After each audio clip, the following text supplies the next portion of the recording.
Persilakan Ustazah Munawar untuk membacakan Instagram kami. Boleh dibuka Instagram kami @namaindonesiaku_tv1 di kolom komentar atas nama DKNY23_. Silakan Ustazah. Assalamualaikum warahmatullahi wabarakatuh. Ini dari DKNY23 ya. Tujuh kata jana senam. DKNY itu siapa yang namanya nih?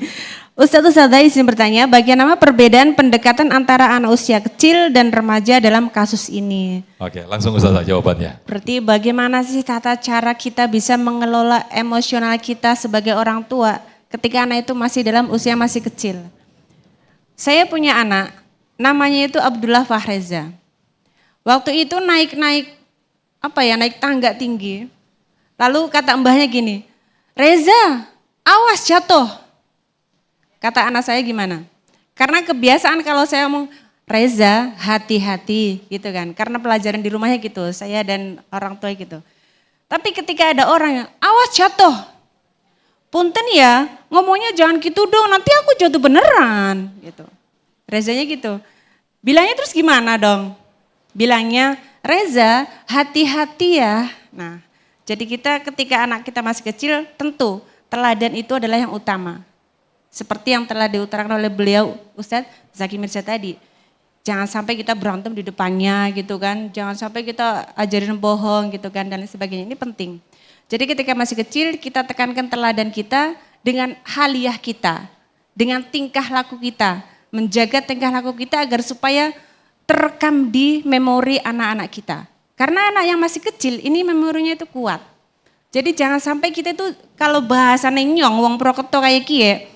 Aja jarkoni, ngajari tapi ngelakoni. Aja kayak gue lah gitu loh. Jadi kita ngajarin tapi kita juga ngelakuin gitu loh. Jadi ala amilun, ala alimun gitu. Jangan sampai kita hanya, anak jangan ngajarin aja tapi kita, nak jangan buang sembarangan ya. Bapaknya sendiri kita yang ngerokok, buangnya di sembarang tempat. Nah ini kan tanpa disadari mengajarkan anak itu gitu loh. Ya.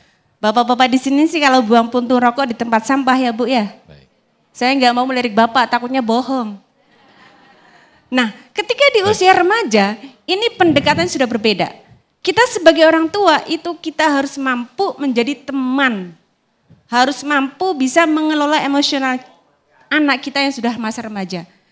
Jangan sampai anak yang sudah remaja ini menjadi tertekan karena kehidupannya belum menemukan jati dirinya. Baik. Jadi kita ala-ala Rasulullah gitu loh.